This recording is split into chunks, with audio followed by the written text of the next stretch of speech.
Mom tried to move me out of my own room, but what my stepdad did next changed everything. I'm a 31-year-old guy, and 3 years ago, I bought my first home, a modest three-bedroom colonial tucked away in a quiet suburb. It's not fancy, but it's mine, fully paid for through years of saving, long hours, and skipped vacations. My favorite spot in the entire house is my master bedroom. It's spacious, has an en-suite bathroom, and half of it doubles as my home office. I work remotely as a software engineer, and that setup was a huge selling point for me. My younger brother, Logan, is 26. He recently married Chloe, who's 25, and the two of them are genuinely sweet. They've been together since college, and I had the honor of being his best man last month. They've been living in a tiny studio apartment downtown while Chloe finishes nursing school. Their lease was about to end, and 2 weeks ago, my mom, Linda, who's 56, called me with what she described as wonderful news. According to her, Logan and Chloe would be moving in with me for a little while so they could save up for a house of their own. Except she didn't ask me, she told me. When I hesitated, she brushed it off. "I've already worked everything out," she said confidently. "They'll take your master bedroom since they're married and need privacy. You can move into the guest room, it's perfectly fine for a single man." I laughed, assuming she was joking. But she wasn't. She continued explaining how the third bedroom could be used as their storage space and later on as a nursery. "Mom, that's not going to happen," I said flatly. "I work from home, my office is set up in that room. My equipment alone wouldn't even fit in the guest room." She just sighed. "You can work at the kitchen table like everyone else. Don't be selfish, Adam. Families help each other. Your brother needs a place to start his life." I reminded her that this was my home. I pay every bill, the mortgage, taxes, and insurance, and I wasn't being greedy. I was setting boundaries. That's when she hit below the belt. "Your father would be ashamed of how you're acting," she said coldly. "He always put family first." That stung. Dad passed away when I was 17 and Logan was 11. Mom has brought him up before in arguments, twisting his memory whenever it suits her. But I remember him differently. A man who taught me the value of independence, hard work, and standing on my own feet. Later that evening, Logan called me, sounding uneasy. I could hear Chloe in the background. "Hey man," he began. "Mom's making this weird. I told her we'd be fine with the guest room. We're just grateful you're even considering it. But she keeps saying it's not appropriate for a married couple." I asked what he thought about it. He paused. "Honestly, I think it's ridiculous. Chloe's embarrassed. We were looking for another apartment, but Mom convinced us it'd be stupid to waste money on rent when you've got space. She said you already offered the master bedroom." That was news to me. Here's where things get more complicated. My mom remarried 3 years ago. Her husband, Michael, is 58. He's quiet, smart, and runs a construction company. He's always been kind, but never pushy. I never viewed him as a replacement father, and he never tried to be one. At the time this drama was brewing, he was away on a business trip in Seattle. Then, yesterday, Mom called again. "We're coming this weekend to help you move into the guest room," she announced cheerfully. "Michael agrees this is the best solution for everyone. We'll make it painless." That didn't sit right with me, and apparently not with Michael either. An hour after that call, I got a text from him. "Adam, we need to talk, man to man. Something doesn't add up. Can you meet me for coffee tomorrow morning?" I agreed, though I wasn't sure what to expect. The coffee meeting, we met the next morning at a small cafe downtown. Michael was already there with 2 cups of coffee waiting. When I sat down, he greeted me politely and got straight to the point. "Adam, I need you to know I didn't know a thing about this until yesterday. Your mom told me we were just helping move furniture. But when I asked questions, her story didn't make sense." He showed me his phone. My mother's texts painted a completely false narrative. She told him I had invited Logan and Chloe to stay, that I offered the master bedroom out of guilt, and that I insisted they shouldn't waste money on rent. Michael looked at me seriously. "I've known you 3 years. You're generous but not naive, so tell me what really happened." I told him everything, from the first phone call to the guilt trip about my dad. He listened carefully, frowning as I spoke. When I finished, he exhaled slowly. "Your mother loves deeply," he said. "But when it comes to Logan, she's blind. I noticed it early on but didn't want to interfere. That was a mistake." He explained how he's seen her downplay my achievements and constantly redirect attention to Logan's needs or potential. He said he'd kept quiet to avoid family tension, but this situation crossed a line. "I talked to Logan last night," Michael said. "He's mortified. He never asked for your room and he doesn't want it. He told me, and I quote, 'I'm 26 years old, married and capable. I don't need my mom fighting my battles. Chloe, he added, had wanted to find a separate apartment just to avoid this drama, but mom guilt-tripped them about family unity. Then Michael leaned forward. Adam, I grew up in a house where favoritism ran deep. My stepfather spoiled his sons while I got the leftovers. I swore I'd never let that happen in my own family. By staying quiet, I've failed that promise, and I'm not doing it anymore. Your father's gone, but someone needs to have your back. Consider me that person. He then outlined a plan. He'd invite Mom, Logan, and Chloe to my house that weekend. We'd talk as a family, but I'd set clear, fair boundaries. He'd support me fully. Be firm but fair, he advised. They can stay, but under your conditions, guest room only, contribute to utilities and a clear time frame. Your mom will push back hard. Don't take the bait. I'll step in if she crosses the line. The confrontation that weekend, we drove separately to my house. When I arrived, Mom was already inside with her measuring tape, literally measuring my guest room walls. Perfect timing, she chirped. I think your desk will fit here if we move the bed against this wall. Michael's voice cut through the air. Linda, we're having a family discussion. Living room, now. Once everyone gathered, Michael nodded at me. Adam, tell everyone what you've decided. I took a deep breath. Logan, Chloe, you're welcome to stay here up to 4 months while you save for your place. You can have the guest room and share the main bathroom. I'll ask for $450 a month to help with utilities. The master bedroom stays mine. Mom's face immediately turned red. That's absurd. You're charging your own brother to live in your house, in that tiny room? It's not rent, Mom, I said evenly. It's just to cover bills, and it's bigger than the apartment they're in now. But they're married, Adam. Married couples need. Linda, Michael interrupted, voice firm but calm. Adam owns this house. He's being incredibly generous. This isn't up for debate. She stared at him, speechless. You're taking his side? I'm taking the side of fairness, Michael replied. Adam isn't obligated to do anything. The fact that he's offering help at all should be appreciated. Logan finally spoke up. Mom, stop, please. Adam's offer is more than fair. We're grateful. The guest room's perfect. Chloe nodded beside him. Mrs. Linda, we really appreciate you caring about us, but this is between us and Adam. We're adults, we'll handle it. Mom's expression cycled through disbelief, hurt, and embarrassment. Finally, she grabbed her purse and left without another word. After she left, Logan and Chloe both apologized. They promised to be respectful guests and thanked me again before leaving to start packing. Michael stayed behind. You handled that well, he said quietly. That should have been dealt with years ago, but better late than never. Then he added something that stuck with me. Your mom keeps invoking your dad, but I think she's rewritten who he was in her mind. The man she describes, the one who'd want you to sacrifice everything, doesn't match the man who raised you to stand tall. I think deep down she knows that. He looked at me kindly. I'll never replace your father, Adam, but as your stepfather, I'll have your back when you need it. 2 weeks later, Logan and Chloe officially moved in. True to their word, they've been great guests, tidy, respectful, and considerate. They even paid the $450 up front and insisted I accept it. Chloe organized my chaotic pantry one afternoon as a thank you gesture, and Logan often helps with small repairs around the house. Mom, however, hasn't spoken to me since the confrontation. She didn't help them move and skipped our usual Sunday call. No texts, no recipes, nothing. It hurts, but I'm standing firm. For the first time, I'm not giving in to guilt or manipulation. Michael's been reaching out more, though. He invited me to lunch twice this week. The first time, we talked about work and sports. The second time, he brought up Mom. She's having a hard time, he said. She's realizing that the way she's loved Logan has hurt both of you. It made him dependent and made you feel invisible.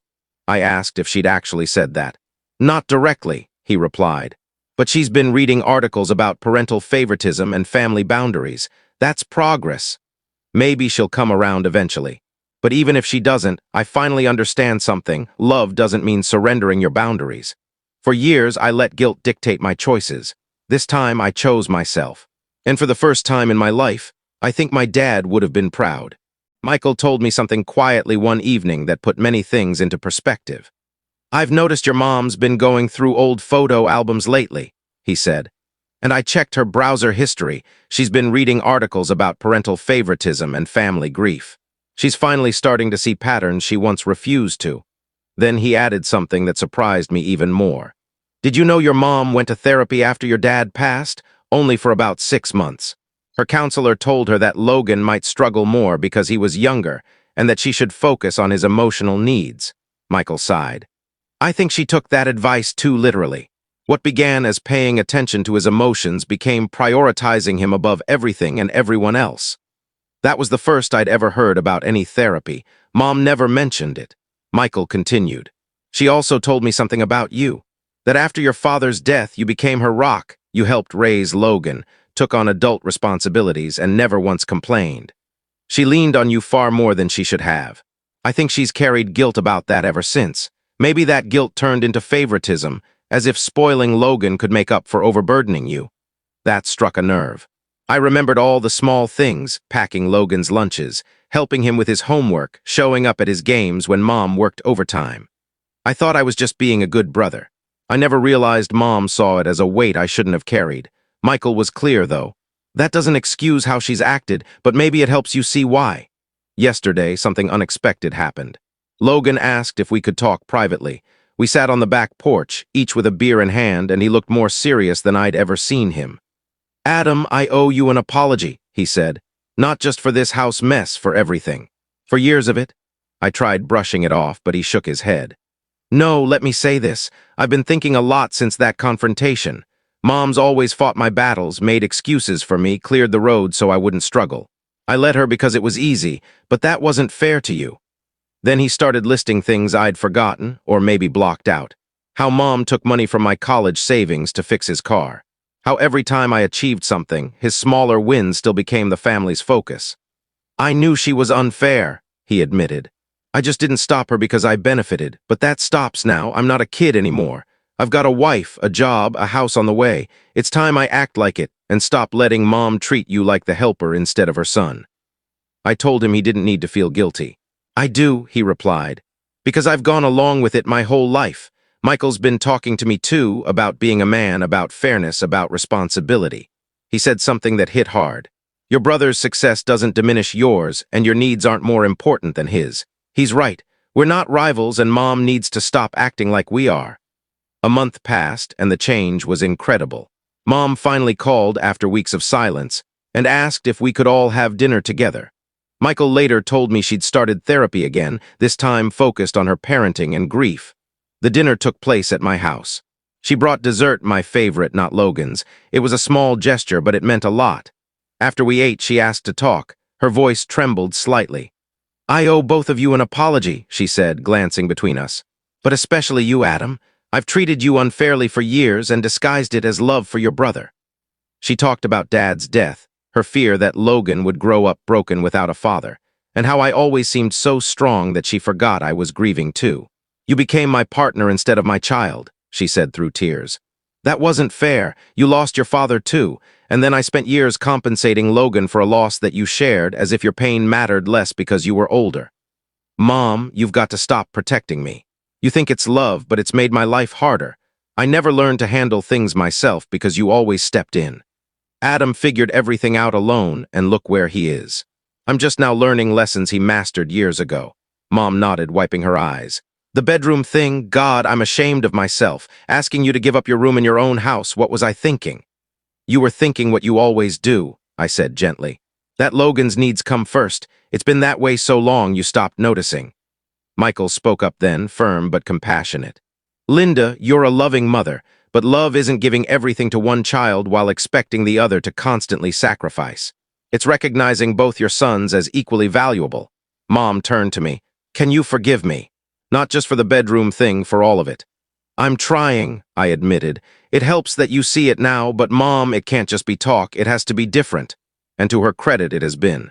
She started respecting boundaries. No surprise visits, no comparisons, no instant shifts toward Logan whenever I mention something I've done.